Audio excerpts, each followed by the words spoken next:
ಕವಿಯ ಈಗಾಗಲೇ ಚೆನ್ನಮ್ಮ ಅವರ ಒಂದು ನಿಧನದಿಂದಾಗಿ ಅವರ ಒಂದು ಇಹಲೋಕ ಯಾತ್ರೆ ಮುಗಿಸಿದಂಥ ಸಂದರ್ಭದಲ್ಲಿ ಅವರೆಲ್ಲ ಬಂಧುಗಳು ಅಭಿಮಾನಿಗಳು ಎಲ್ಲರೂ ಕೂಡ ಅತ್ಯಂತ ಶೋಕ ಸಾಗರದಲ್ಲಿ ತೇಲಿರುವಂಥದ್ದನ್ನು ನಾವು ನೋಡ್ತಾ ಇದ್ದೇವೆ. ಈಗಾಗಲೇ ಅವರು ಅತ್ಯಂತ ಸೌಭಾಗ್ಯವತಿಯಾಗಿ ಮುತ್ತೈದೆಯಾಗಿ ಅವರು ಇಹಲೋಕವನ್ನು ತ್ಯಜಿಸಿರುವಂಥದ್ದು. ಹಾಗಾಗಿ ಅನೇಕ ವಿಧಿವಿಧಾನಗಳಿರ್ತವೆ, ಅವೆಲ್ಲವನ್ನು ಕೂಡ ಪೂರೈಸಿ ಈಗಾಗಲೇ ದೇವೇಗೌಡರ ಮನೆಯಲ್ಲಿ ಅವರ ಪಾರ್ಥಿವ ಶರೀರದ ದರ್ಶನಕ್ಕೆ ಎಲ್ಲರಿಗೂ ವ್ಯವಸ್ಥೆಯನ್ನು ಮಾಡಿರುವಂಥದ್ದು. ನಿನ್ನೆ ರಾತ್ರಿಯಿಂದ ಬೆಳಗಿನ ತನಕ ಕೂಡ ಅನೇಕ ಜನ ಗಣ್ಯಾತಿ ಗಣ್ಯರು ಮತ್ತು ಅವರ ಅಭಿಮಾನಿಗಳು ಕುಟುಂಬಸ್ಥರು ಎಲ್ಲರೂ ಕೂಡ ಅಲ್ಲಿ ಆಗಮಿಸಿ ಅವರ ಒಂದು ದರ್ಶನವನ್ನು ಪಡೆದಿರುವಂಥದ್ದು. ಇದೀಗ 11:05 ಇಲ್ಲಿಂದ ಬೆಂಗಳೂರಿನಿಂದ ಪದ್ಮನಾಭನಗರದಲ್ಲಿ ದೇವೇಗೌಡರ ನಿವಾಸ ಏನಿದೆ ಅಲ್ಲಿಂದ ಅದನ್ನು ಹೊಳೆನರಸೀಪುರಕ್ಕೆ ಅವರ ಪಾರ್ಥಿವ ಶರೀರದ ಅಂತಿಮ ಯಾತ್ರೆ ನಡೆಯುವಂಥದ್ದು. ಅದಕ್ಕೆ ಈಗಾಗಲೇ ಒಂದು ಮಾರ್ಗವನ್ನು ಕೂಡ ಸೂಚನೆಯನ್ನು ಕೊಟ್ಟಿರ್ತಕ್ಕಂಥದ್ದು, ಯಾವ ಮಾರ್ಗದಲ್ಲಿ ಹೋಗ್ತದೆ ಅಂಥೇಳಿ. ಬೇರೆ ಬೇರೆ ಕುಣಿಗಲ್ಲು ಈ ಭಾಗದಿಂದ ಹೋಗಿ ಹಾಸನದ ಹೊಳೆನರಸೀಪುರವನ್ನು ತಲುಪುವಂಥದ್ದು. ಅಲ್ಲಿ ದೇವೇಗೌಡರ ಸ್ವಂತ ಊರಾಗಿರ್ತಕ್ಕಂಥ ಹರದನಹಳ್ಳಿ ಏನಿದೆ, ಮಾವಿನಕೆರೆ ಅಂಥೇಳಿ, ಅಲ್ಲಿ ರಂಗನಾಥ ಸ್ವಾಮಿ ದೇವಸ್ಥಾನದ ತಪ್ಪಲಿನಲ್ಲಿ ನಾಳೆ ಮಧ್ಯಾಹ್ನ 2 ಗಂಟೆಯಿಂದ ಸಾಯಂಕಾಲ 4 ಗಂಟೆಯ ತನಕ ಆ ಒಂದು ಅಂತಿಮ ವಿಧಿವಿಧಾನಗಳು ನಡೀಲಿಕ್ಕಿದ್ದಾವೆ ಅನ್ನುವಂತಹ ಮಾಹಿತಿ ಇದೆ. ಕಾವ್ಯ, ಪ್ರವೀಣ್ ರಾವ್ ಅವರೇ, ಅವರು ತುಂಬ ಸರಳ ಜೀವಿಯಾಗಿದ್ದರು, ಮತ್ತು ಯಾವುದೇ ಪಕ್ಷ ಅಂತ ನೋಡದೆ ಮನುಷ್ಯರು ಅಂತ ಹೇಳಿ ಗೌರವವನ್ನು ಕೊಡ್ತಾ ಇದ್ರು ಎನ್ನುವಂಥ ವಿಚಾರಗಳನ್ನೆಲ್ಲವೂ ಕೂಡ ಸಾಕಷ್ಟು ಜನ ನಾಯಕರು ಹೇಳ್ತಾ ಇದ್ರು. ಅದ್ರ ಬಗ್ಗೆ ಏನಾದರೂ ಗೊತ್ತಿದೆಯಾ? ಕಾವ್ಯ, ದೇವೇಗೌಡರ ಕುಟುಂಬ ಅಂತ ಹೇಳಿದ್ರೆ ಈಗ ಚೆನ್ನಮ್ಮ ಅವರು ಕೇವಲ ದೇವೇಗೌಡರ ಕುಟುಂಬಕ್ಕೆ ಮಾತ್ರ ಅವರು ತಾಯಿಯಾಗಿರಲಿಲ್ಲ, ಅವರು ಮಾತ್ರ ವಾತ್ಸಲ್ಯವನ್ನು ಅನೇಕ ಜನಗಳಿಗೆ ಅವರು ಹಂಚಿರುವಂಥದ್ದು. ಯಾಕಂದರೆ ದೇವೇಗೌಡರ ಕುಟುಂಬ ಅಂತಂದರೆ ಕರ್ನಾಟಕದ ಅತ್ಯಂತ ಪ್ರತಿಷ್ಠಿತವಾಗಿರ್ತಕ್ಕಂಥ ಕುಟುಂಬ. ದೇವೇಗೌಡರ ಕುಟುಂಬ ಕೇವಲ ಕರ್ನಾಟಕದ ಜನರಿಗೆ ಮಾತ್ರ ಅಲ್ಲ, ಇಡೀ ಭಾರತದಲ್ಲೇ ಅವರ ಕುಟುಂಬದ ಬಗ್ಗೆ ಗೊತ್ತಿರತಕ್ಕಂಥದ್ದು. ಕನ್ನಡಿಗರಾಗಿ ದೇವೇಗೌಡರ ಮೊದಲ ಪ್ರಧಾನಮಂತ್ರಿ, ನಮ್ಮ ಕನ್ನಡಿಗರಾಗಿ ಇಲ್ಲಿಂದ ಪ್ರಧಾನಮಂತ್ರಿ ಆದಂಥವರು ದೇವೇಗೌಡ, ಏಕೈಕ ಕನ್ನಡಿಗರವರು. ಆ ದೇವೇಗೌಡರು ಆ ಹೊಳೆನರಸೀಪುರದ ಪುರಸಭೆಯಿಂದ ಪ್ರಧಾನಮಂತ್ರಿಗಳಾಗೋ ತನಕದ ಅವರ ಒಂದು ಜರ್ನಿ ಏನಿದೆ ಅದೆಲ್ಲದಕ್ಕೂ ಕೂಡ ಶಕ್ತಿಯಾಗಿ ಅವರ ಹಿಂದೆ ನಿಂತಂಥವರು ಚೆನ್ನಮ್ಮ ಅವರು. ಯಾಕಂದರೆ 1954ರಲ್ಲಿ ಮೇ 5ನೇ ತಾರೀಕು ದೇವೇಗೌಡರ ಕೈಯನ್ನು ಹಿಡಿತಾರೆ ಚೆನ್ನಮ್ಮ. ದೇವೇಗೌಡರು ಹೇಳ್ತಾ ಇದ್ರು, ನನ್ನ ಅದೃಷ್ಟದ ದೇವತೆ ಅನ್ನುವಂತಹ ಮಾತನ್ನು ಚೆನ್ನಮ್ಮ ಅವರಿಗೆ ಹೇಳ್ತಾ ಇದ್ದಂಥದ್ದು. ಯಾಕಂದರೆ ಅಲ್ಲಿನಿಂದ ದೇವೇಗೌಡರ ಆ ಒಂದು ಯಶಸ್ವಿಯ ಯಾತ್ರೆ ಮುಂದುವರಿತದೆ. 6 ಜನ ಮಕ್ಕಳು ದೇವೇಗೌಡ ಆ ದಂಪತಿಗಳಿಗೆ, 72 ವರ್ಷಗಳ ಒಂದು ದಾಂಪತ್ಯ ಜೀವನ.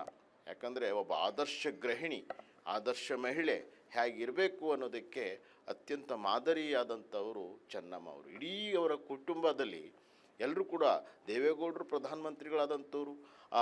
ಚೆನ್ನಮ್ಮ ಅವರ ಮಗ ಕುಮಾರಸ್ವಾಮಿಯವರು 2 ಬಾರಿ ಕರ್ನಾಟಕ ರಾಜ್ಯದ ಮುಖ್ಯಮಂತ್ರಿಗಳಾಗ್ತಾರೆ, ಕೇಂದ್ರ ಸಚಿವರು ಈಗ ಆಗಿರುವಂಥದ್ದು.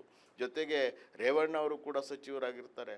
ಮಕ್ಕಳು ಮೊಮ್ಮಕ್ಕಳು ಎಲ್ಲರೂ ಕೂಡ ರಾಜಕೀಯದಲ್ಲಿರ್ತಾರೆ. ಸೊಸೆ ಶಾಸಕಿ ಆಗ್ತಾರೆ, ಮೊಮ್ಮಗ ಕೂಡ MP ಆಗಿರುವಂಥದ್ದು ಎಲ್ಲ ಕೂಡ ನಾವು ನೋಡ್ತೇವೆ. ಆದರೆ ಇಡೀ ಕುಟುಂಬ ರಾಜಕಾರಣದಲ್ಲಿ ಇದ್ದರೂ ಸಹಿತ ಈ ಚೆನ್ನಮ್ಮ ಮಾತ್ರ ಆ ತಾಯಿ ಇಡೀ ಕುಟುಂಬದ ಜವಾಬ್ದಾರಿನ ತಗೊಂಡು ತೆರೆ ಮರೆಯಲ್ಲಿದ್ದುಕೊಂಡೇ ಇವರೆಲ್ಲರಿಗೂ ಕೂಡ ಶಕ್ತಿಯನ್ನು ತುಂಬ್ತಾ ಇದ್ದಂಥವ್ರು. ಅನ್ನಪೂರ್ಣೆ ಅಂಥೇಳಿ ಕರೀತಾರೆ. ಯಾಕಂದರೆ ದೇವೇಗೌಡರ ಮನೆಗೆ ಯಾರೇ ಹೋದರೂ, ಅವರು ಯಾರೋ ಶತ್ರುಗಳಾಗಬೇಕಾಗಿದ್ದರೂ ಕೂಡ ಆ ತಾಯಿ ಎಲ್ರಿಗೂ ಕೂಡ ಅವರ ಆರೋಗ್ಯವನ್ನು ವಿಚಾರಿಸ್ತಾ ಇದ್ದರು.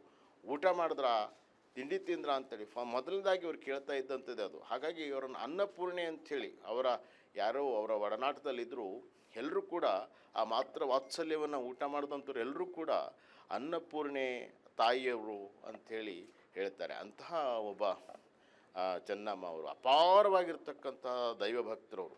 ಈಗಾಗಲೇ ಕುಮಾರಸ್ವಾಮಿಯವರು ಹೇಳ್ತಾ ಇದ್ರು, ನಾವು ಕೇಳಿದ್ವಿ, 5 ದಿನಕ್ಕೆ 5 ಗಂಟೆಗಳ ಕಾಲ ದೇವ್ರ ಕೊನೆಯಲ್ಲೇ ಇರ್ತಾಯಿದ್ರು ಅಂಥೇಳಿ. ಚೆನ್ನಮ್ಮ ಅವರು ಇಡೀ ನಾವು ದೇವೇಗೌಡರ ಕುಟುಂಬ ನೋಡ್ತೇವೆ, ಎಲ್ಲರೂ ಕೂಡ ಅತ್ಯಂತ ಧಾರ್ಮಿಕ ಭಾವನೆಯನ್ನು ಹೊಂದಿರತಕ್ಕಂಥವ್ರು. ಅದಕ್ಕೆಲ್ಲದಕ್ಕೂ ಮೂಲ ಕಾರಣ ಚೆನ್ನಮ್ಮ ಅವರು ಅಂತಲೇ ಹೇಳ್ಬೋದು. ಯಾಕಂದರೆ ಪ್ರತಿನಿತ್ಯ ಕೂಡ ಅವರು ದೇವರ ಪೂಜೆಯಲ್ಲಿ ನಿರತರಾಗ್ತಾಯಿದ್ರು. ಅದರಲ್ಲೂ ಶುಕ್ರವಾರ, ಸೋಮವಾರ ಮತ್ತು ಅತ್ಯಂತ ಪರ್ವಕಾಲಗಳೇನಿದ್ದಾವೆ ಅದರಲ್ಲೂ ಕೂಡ ನಿರಂತರವಾಗಿ ಪೂಜೆಯಲ್ಲೇ ತೊಡ್ಕೊಳ್ತಾ ಇರ್ತಂಥದ್ದು. ಲಲಿತಾ ಸಹಸ್ರನಾಮ ಅವರು ಬಾಯಲ್ಲೇ ನೇರವಾಗಿ ಬಾಯ್ಪಾಟ್ ಮಾಡಿ ಹೇಳ್ತಾ ಇದ್ದರು. ಅವರಿಗೆ ನಾಲಿಗೆ ತುದಿಯಲ್ಲಿತ್ತು. ವಿಷ್ಣು ಸಹಸ್ರನಾಮವನ್ನು ಹೇಳ್ತಾ ಇದ್ದರು.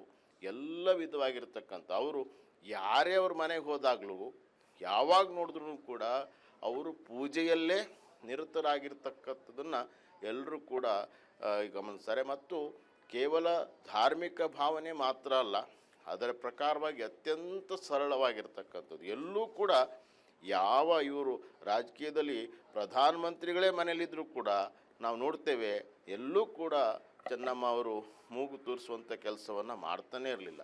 ದೇವೇಗೌಡರ ಎಲ್ಲ ಕುಟುಂಬದ ಜವಾಬ್ದಾರಿಯನ್ನು ಚೆನ್ನಮ್ಮ ಅವರು ತೆಗೆದುಕೊಂಡು ಎಲ್ಲ ಮಕ್ಕಳ ಪಾಲನೆ, ಪೋಷಣೆ, ಅವರಿಗೆ ಶಿಕ್ಷಣ ಪ್ರತಿಯೊಂದನ್ನು ಕೂಡ ಕೊಟ್ಟು ದೇವೇಗೌಡರಿಗೆ ಒಂದು ಪ್ರಬಲವಾಗಿರ್ತಕ್ಕಂಥ ಶಕ್ತಿ. ನಾವು ಹೇಳ್ತಾ ಇರ್ತೇವೆ, ಒಬ್ಬ ಯಶಸ್ವಿ ಪುರುಷನ ಹಿಂದೆ ಒಬ್ಬ ಸ್ತ್ರೀ ಮಹಿಳೆ ಇದ್ದೇ ಇರ್ತಾಳೆ ಅಂಥೇಳಿ. ಅದಕ್ಕೆ ಅತ್ಯಂತ ಅನ್ವರ್ಥಕವಾಗಿರುವ ನಮ್ಮ ಕಣ್ಣೆದುರಿಗೆ ಕಾಣಿಸುವಂಥವರು ಚೆನ್ನಮ್ಮ ಅವರು.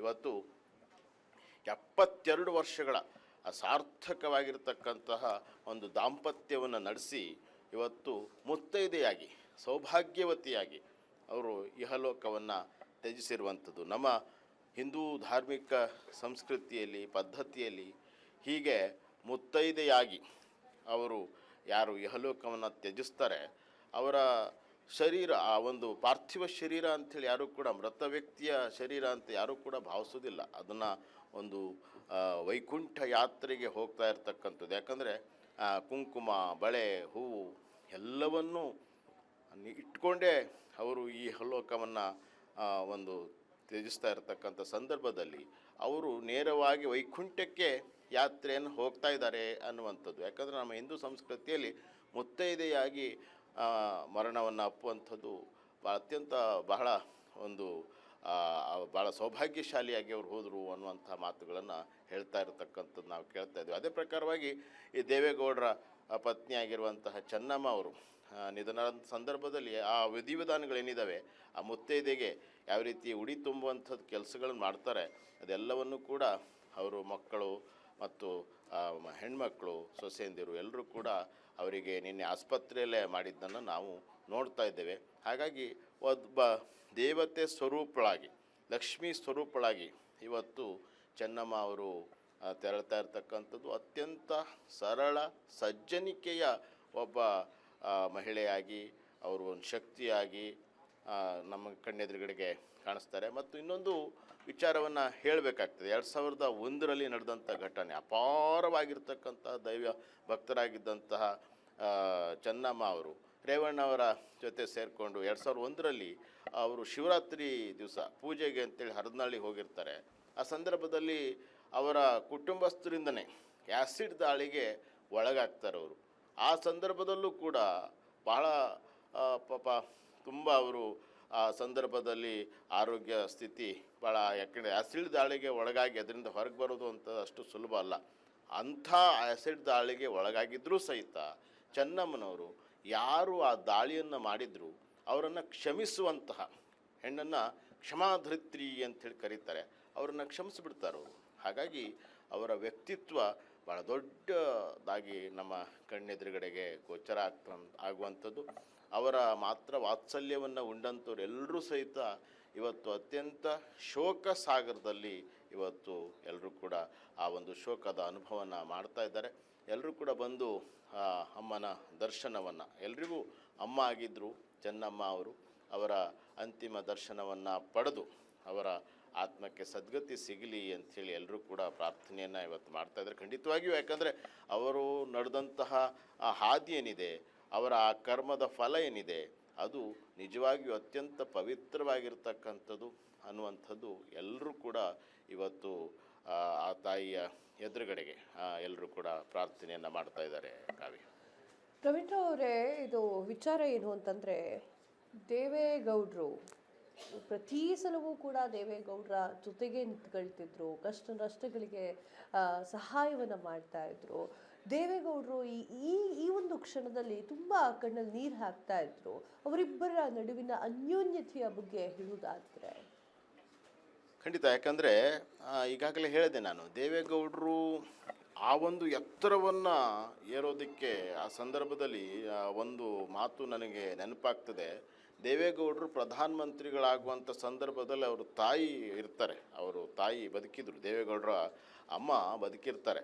ಆ ಸಂದರ್ಭದಲ್ಲಿ ಎಲ್ಲರೂ ಹೇಳ್ತಾರೆ, ಏನಪ್ಪ ಅಂತಂದರೆ ಪಾಪ ಅವ್ರಿಗೆ ಗೊತ್ತಾಗೋದಿಲ್ಲ, ನಿನ್ನ ಮಗ ಇವತ್ತು ಯಾವ ಕುರ್ಚಿ ಮೇಲೆ ಕೂತ್ಕೊಂಡಿದ್ದಾರೆ ಅಂತಂದರೆ ಇಂದಿರಾ ಗಾಂಧಿಯವ್ರು ಕೂತಿದ್ರಲ್ಲಮ್ಮ ಆ ಕುರ್ಚಿ ಮೇಲೆ ಕೂತ್ಕೊಂಡಿದ್ದಾರೆ ಅನ್ನುವಂಥ ಮಾತನ್ನು ದೇವೇಗೌಡರ ತಾಯಿಗೆ ಅವರ ಬಂಧುಗಳು ತಿಳಿಸಿ ಹೇಳ್ತಾರೆ. ಅವಾಗ ಅವರು ಭಾಳ ಹೆಮ್ಮೆ ಪಡ್ತಾರೆ, ಅಂಥ ಕುರ್ಚಿಯಲ್ಲಿ ನನ್ನ ಮಗ ಕೂತ್ಕೊಂಡ ಅಂಥೇಳಿ.